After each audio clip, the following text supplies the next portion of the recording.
Sa ika-22 siglo, naging isang tambakan ng basura ang mundo dahil sa sobra-sobrang pagka-consumer ng tao at kapabayaan sa kalikasan. Dahil hindi na pwede tirhan ang mundo, ang natitirang mga tao ay lumikas sakay ng isang malaking spaceship na tinatawag na Axiom, at iniwan nila ang mga robot na taga-compact ng basura para linisin ang planeta. Pero, bigo ang cleanup mission, at makalipas ang 700 taon, iisa na lang ang natitirang robot, si Wall-E. Habang nagtatrabaho, pinapatugtog ni Wall-E ang paborito niyang musika at may kasama siyang ipis na parang alaga niya. Kapag may nakita siyang kakaibang gamit, dinadala niya ito pauwi sa tahanan niyang ginawa sa loob ng lumang basurang truck.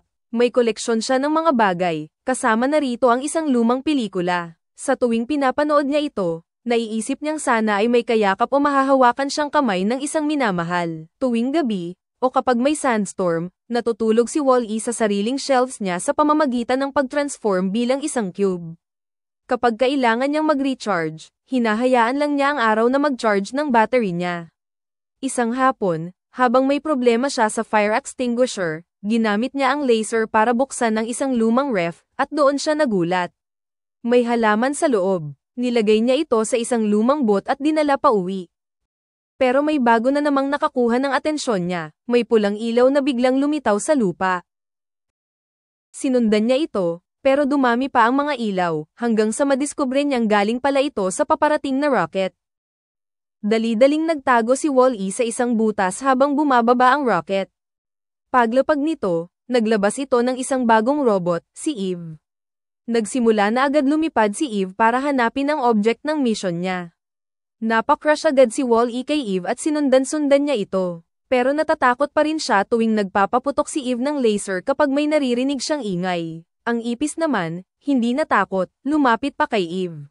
Pinutukan din siya ni Eve, pero na-realize niyang inosente lang ito at naging kaibigan pa niya. Napatawa si Eve sa ipis habang naglalakad ito sa katawan niya, at pati si Wall-E napatawa rin. Pero nang marinig siya ni Eve, agad ulit itong nagpaputok. Buti na lang, nakapag-transform si Wall-E bilang cube para makaligtas. Lumapit si Eve para tingnan siya, at nung nakita niyang isa lang itong simpleng cleaning robot, hindi na siya pinansin at nagpatuloy sa paghahanap.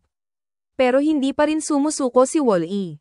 Sinundan pa rin niya si Eve kahit saan, sinusubukang i-impress siya gamit ang mga regalo at tricks, pero parang wala pa ring epekto. Frustrated na si Eve kasi hindi pa rin niya makita ang hinahanap. Hanggang sa aksidenteng mahile siya ng isang magnet crane, doon siya nagalit at sinunog ang buong makina. Nakita ni Wall-E na bad trip si Eve kaya nilapitan niya ito para damayan. Sa wakas, naging magkaibigan din sila. Bigla namang lumapit ang isang sandstorm. Nagpanik si Eve pero agad siyang dinala ni Wall-E sa bahay niya para sumilong. Pinakita niya lahat ng coal na gamit niya, at si Eve, marunong pa gumamit ng ilan sa mga ito, kagaya ng lighter na kaya niyang sindihan. Pinanood nila ang paboritong movie ni Wall-E at ni-record pa ito ni Eve. Tapos sinubukan niyang gayahin ang sayaw ni Wall-E. Sa sobrang saya, aksidenteng naitulak niya si Wall-E sa pader at nabasag ito. Pero chill lang si Wall-E, may spare parts naman siya para ayusin ang sarili. Sinubukan ni Wall-E na hawakan ang kamay ni Eve, pero inalis ito ni Eve agad. Kaya ang ginawa ni Wall-E, pinakita niya ang halaman. Biglang kinuha ito ni Eve at nilagay sa loob ng katawan niya, tapos nag-transform siya at nag-shutdown, capsule mode. Yun pala, yun talaga ang mission niya, makahanap ng plant life. Nabahala si Wall-E at sinubukang gisingin siya sa lahat ng paraan, nilagay niya sa araw, dinala sa mga date, pero wala pa ring epekto. Hanggang sa sumuko na siya at bumalik sa trabaho, paminsan-minsan pinagmamasdan na lang ang lighter bilang alaala ni Eve. Pero biglang may malakas na ingay, dumating ulit ang rocket at kinuha si Eve. Dali-daling tumakbo si Wall-E at kumapit sa gilid ng rocket para makasama. Pagdating nila sa outer space, namangha si Wall-E sa lahat ng nakita niya. Gumamit din siya ng sunlight para ma-full charge. Sa huli, narating nila ang Axiom, na nagtatago sa isang galaxy na malayo. Paglapag ng rocket, sinalubong ito ng mga robot na tagalinis para alisin ang dumi. Isa sa kanila, si Mo, sinubukang linisin si Wall-E, pero nung dinala na ng ibang robot si Eve, sinundan na siya agad ni Wall-E, nag-iiwan ng bakas ng dumi sa daan. Kaya sinundan na rin siya ni Mo. Sa loob ng isang koridor, Natuklasan ni Wall-E ang totoong kalagayan ng sangkatauhan, lahat sila ay naging mataba at tamad, laging nakaupo sa lumulutang na upuan at hindi na inaalis ang tingin sa screen. Ang lahat ng pamamahala sa barko, mula sa pag-aalaga ng mga sanggol hanggang sa pagluluto, ay ginagawa na ng mga robot. Napansin ni John ang presensya ni Wall-E, kaya nahulog siya mula sa kanyang upuan, at doon lang siya tumigil sa pagtutok sa screen. Dumating ang mga robot para ibalik siya sa upuan, pero dali-daling umalis si Wall-E para habulin si Eve. Nakisuyo siya kay Mary na magbigay daan, at nang umatras ito, napatingin din siya sa paligid at tila ngayon lang niya naselayan ang tunay na mundo. Nagkunwari si Wall-E na taga-alaga ni Eve at sumama sa kanya papunta kay Otto, ang AI o autopilot ng barko, para i-scan. Agad namang ginising ni Otto si Captain McRae para ipaalam ang balita. Tamad din ang kapitan, palaging nakaupo at hindi umaalis sa kanyang upuan. Nagtago si Wall-E sa ilalim ng mesa habang sinusundan ang routine ng kapitan sa pang-araw-araw na pagbabantay sa system. Pagkatapos ay anunsyo ang mga balita sa mga tao. Ginising ni McRae si Eve at nakita niyang positive ang resulta. Ngayon lang ito nangyari, kaya pinindot ng kapitan ang plant button sa kanyang panel. Isang video ang biglang tumugtog, lumabas ang Pangulo ng Daigdig at ipinaliwanag na ang positive result ay patunay ng panibagong buhay sa Earth. Ibig sabihin pwede na silang bumalik. Lumabas ang manual sa control panel at agad itong binasa ni McRae. Habang abala siya, lumapit si Wall-E kay Eve, pero nagulat ito at agad siyang itinago. Ginamit ng kapitan ang robot arm para kunin ang halaman, pero nang buksan ni Eve ang kanyang katawan, nagulat siya, wala na ang halaman. Sinabi ni Otto na baka sira si Eve, kaya itinuring ni McRae na false alarm at ikinansela ang pagbabalik sa Earth. Dinala si Eve sa repair center. Nagpakilala si Wall-E kay McRae at nakipagkamay, naiwan sa daliri ng kapitan ang dumi mula sa Earth. Kaya ipinadala rin si Wall-E sa cleaning unit. Nang makaalis ang mga robot, ipinasuri ni McRae ang dumi, at doon siya nagsimulang matuto ng maraming bagay tungkol sa Earth. Abala siyang nagtatanong ng sunod-sunod sa AI. Samantala, dumating na sina Eve at Wall-E sa repair department. Pinasok si Eve sa capsule mode gamit ang espesyal na makina. Muntik na ring mapasama si Wall-E pero nakaiwas siya at napunta sa isang faulty na beauty assistant na binigyan siya ng makeover. Ikinulong si Wall-E habang inaayos si Eve. Akala ni Wall-E tino-torture si Eve kaya ginamit niya ang laser para makalabas, binuksan ang pinto, at sumugod para iligtas siya. Sinubukan siyang barilin ng robot, pero nakaiwas siya, ang tinamaan ay control panel kaya nagbukas lahat ng kulungan. Nakatakas ang lahat ng robots, at itinuring nilang bayani si Wall-E kaya isinama nila ito. Sumunod si Eve. Pumunta sila sa koridor pero hinarang sila ng mga guard robot na kumuha ng litrato at nag-alerto sa buong barko. Lumabas sa lahat ng screen ang litrato nila, rogue robots, daw sila. Sinubukan silang hulihin ng mga guards, kaya agad binuhat ni Eve si Wall-E at lumipad palayo, nagtago sa bintana hanggang makaalis ang mga gwardya. Dinala ni Eve si Wall-E sa elevator, pero sa sobrang inis niya, binaril niya ang screen para tumahimik si Wall-E. Pagdating sa hangar, sinubukan ni Eve ipasakay si Wall-E sa pod pabalik sa Earth, pero tumanggi ito kung hindi sasama si Eve. Biglang may narinig silang tunog kaya pumasok sila pareho sa capsule mode. Ang dumating ay isang maliit na robot na kontrolado ni Otto, dala nito ang halaman at layuning ibalik ito sa Earth. Biglang sumugod si Wall-E papasok sa pod para iligtas ang halaman, pero sa mismong sandaling iyon ay inactivate ng maliit na robot ang pod at inilunsad si Wall-E palabas ng barko. Agad namang pumasok si Eve sa isang emergency exit at lumipad palabas din. Sa loob ng pod, pinipindot ni Wall-E ang lahat ng mga button para ito'y mapahinto, pero imbes na huminto ay na-activate niya ang self-destruct sequence. Mula sa labas, nakita ni Eve kung paanong sumabog ang pod, kaya inakala niyang wala na si Wall-E. Ngunit biglang dumaan si Wall-E sa tabi niya, gamit ang fire extinguisher na parang jetpack. Lumipad sila sa kalawakan, paikot-ikot, hanggang magkita silang muli sa gitna. Nakita ni Wall-E kay Eve na ligtas ang halaman.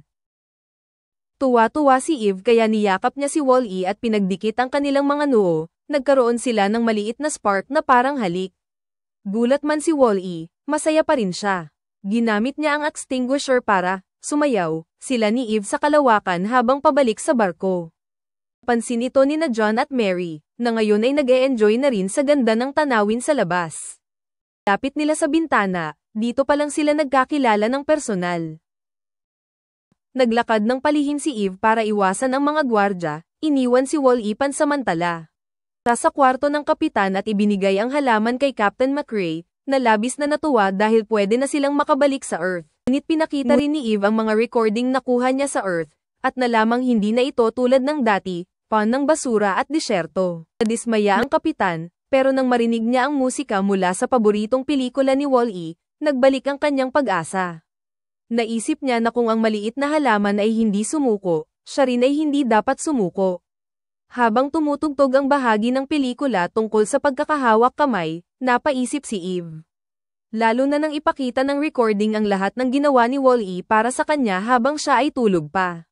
Samantala, pinasok ni Wall-E ang isang trash chute para hanapin si Eve, at sumunod naman si Mo.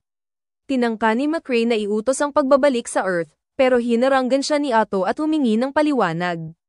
Kaya pinatugtog ni Otto ang isang lumang video ng Pangulo ng Earth, na nagsasabing bigo ang cleanup mission at hindi naligtas tirhan ang Earth, kaya kanselado na ang pagbabalik. Ipinatupad ang Directive A-113, isang kautusan na nagsasabing dapat manatili sa autopilot ang barko magpakailanman. Doon napagtanto ni McRae na ang video ay 700 taon na ang tanda, ibig sabihin ay lipas na ito, may pag-asa pa pala sa Earth dahil buhay ang halaman. Dumating ang maliit na robot na alagad ni Otto para kunin ang halaman, pero tumutol si Eve. Binato ng robot ang halaman sa trash pipe, pero biglang lumitaw si Wall-E mula roon na may halaman sa ulo. Tinangka ni Eve na lapitan si Wall-E pero inagaw siya ng maliit na robot. Itinago ni Wall-E ang halaman sa loob ng katawan niya, kaya inilapat ni Otto ang kuryente sa kanya at itinapon siya sa basurahan, pati si Eve ay ipinasok sa capsule mode at itinapon din.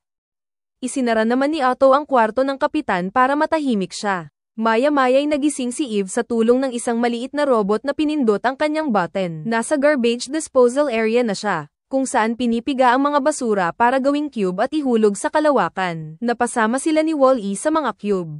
Ginamit ni Eve ang kanyang baril para makawala, pero hindi niya maiahon si Wall-E mula sa cube, at malapit na silang ihulog. Biglang dumating si Mo at naipit sa pinto.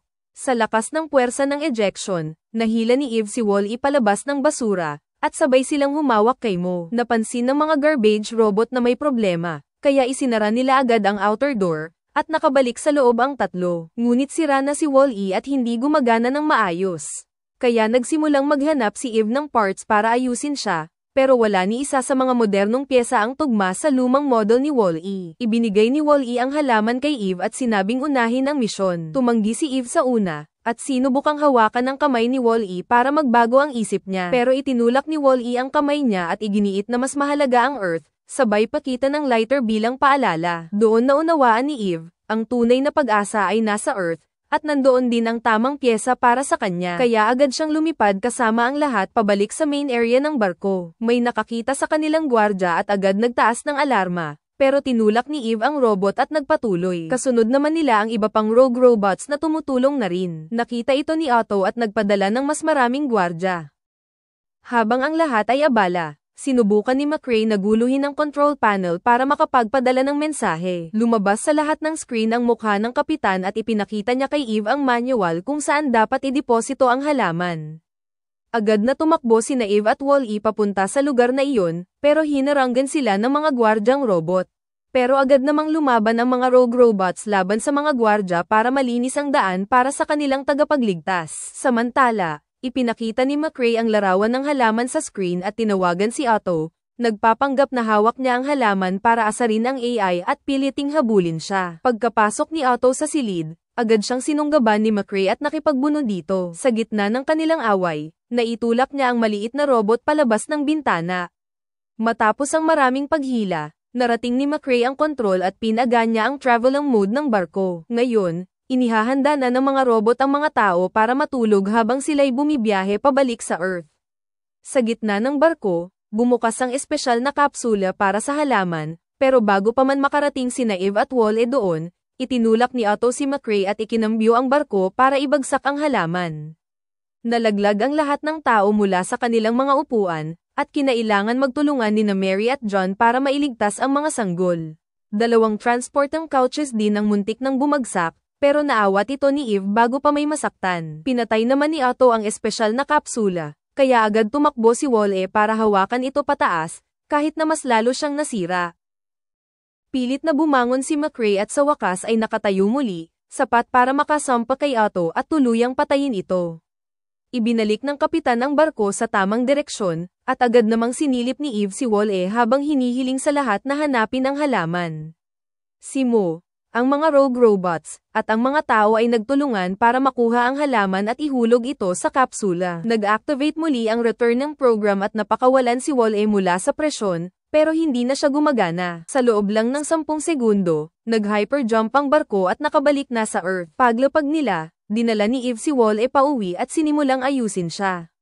Gumawa siya ng butas sa kisame para masikatan ng araw si Wall-E at ma-recharge. Nagising si Wall-E, pero labis ang lungkot ni Eve nang makitang hindi siya nito nakikilala, kahit ipakita pa niya ang koleksyon at ang pelikula. Mukhang nawala ang personalidad ni Wall-E at bumalik siya sa pagiging ordinaryong robot. Lumapit si Eve para magpaalam ng tuluyan, hinawakan ng kamay niya at binigyan siya ng electric kiss. Bigla na lang hinawakan pabalik ni Wall-E ang kamay ni Eve. Dahan-dahan, bumalik ang personalidad ni Wall-E at nagkaroon sila ni Eve ng isang matamis na sandali. Samantala, tinuturuan ni McRae ang mga tao kung paano alagaan ang halaman. Mula noon, nagtulungan ang mga tao at robot para muling buuin ang lipunan sa mas makakalikasang paraan. Wakas.